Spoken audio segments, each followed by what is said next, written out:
आज चाहिँ हामी धेरै पछि फ्यामिली बाहिर निस्किने मौका पायो है। म चाहिँ बहिनीहरूसँग बसिरहेको छु।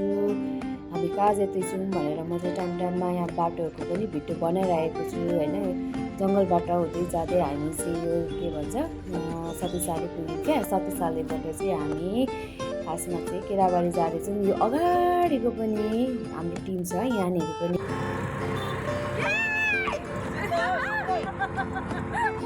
फाइनली हामी गएको ठाउँ चाहिँ आइपुग्यो। यो चाहिँ क्याफे हो होइन। यो क्याफे चाहिँ हाम्रो भाइले भर्खरै न्यु इयरमा ओपन गर्नुभएको थियो। ओपनिङमा हामी आउनु नपाएको हुनाले चाहिँ आज आएर चाहिँ हामी इन्जोय गर्नेछौँ। यहाँ हाम्रो भाइ चाहिँ टाढो भयो भनेर रिसाउँदै हुनुहुन्छ क्या। रिसाउँदै गाडी चलाएर जानुभयो होइन। अनि हामी त्यहाँ पुग्ने बित्तिकै नयाँ ठाउँ कस्तो राम्रो भ्यू क्या। अनि टक्क होइन हावा पनि सरसर चलिरहेको, मौसम यस्तो राम्रो साथ दिएको हामीलाई। अलिअलि उज्यालो थियो नि त, हामी साँझमा गएको हो, त्यही भएर अलिअलि उज्यालो हुँदाखेरि हतार हतार उज्यालोमा फोटो खिच्यौँ भनेर हामी क्याफे नसकिकन सिधै फोटो खिचेको हो क्या। यहाँनिर फोटो खिच्दै हुनुहुन्छ दिदी बहिनीहरू चाहिँ। अनि हामी त्यसपछि मात्रै बल्ल क्याफेमा गयौँ है, जाँदैछौँ। अब क्याफेमा पनि नाइटमा मात्रै राम्रो देखिन्छ क्या यहाँनिर। अनि क्याफेभित्र पस्दाखेरि कस्तो रहेछ भन्ने म चाहिँ पुरा क्या हुन्छ नि। अनि गएर हेऱ्यौँ, भ्यूहरू हेऱ्यौँ होइन। ब्याक साइडमा यस्तो रहेछ, कटेजहरू रहेछ। यहाँनिर चाहिँ भर्खर भाइले बनाउँदै हुनुहुन्छ, अझै पनि यहाँनिर बनाउनु बाँकी नै छ।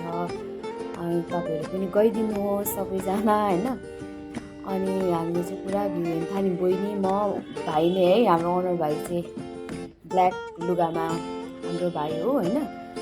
ल बल्ल हाम्रो चाहिँ यहाँ पार्टी स्टार्ट भयो है। हामीले अर्डर गरेको खानेकुराहरू आइपुग्यो अनि हाम्रो चाहिँ पार्टी स्टार्ट। यहाँ पछिबाट होइन आफै सुनिदिनु होला ल के बोलिरहेको छ उनीहरूले।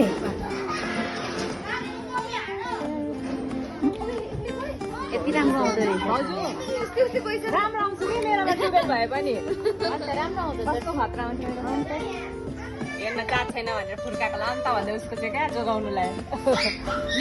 अब अन्तिममा के गर्ने त उयो त होइन, टिकटक बनाउनु पर्यो होइन। हामीले चाहिँ एउटा ग्रुप टिकटक बनाएर इन्जोय गऱ्यौँ, खाँदैछौँ, इन्जोय पनि गर्दैछौँ, टिकटक पनि बनाउँदैछौँ र लास्टमा एउटा मेमोरीको लागि फोटो पनि खिच्यौँ।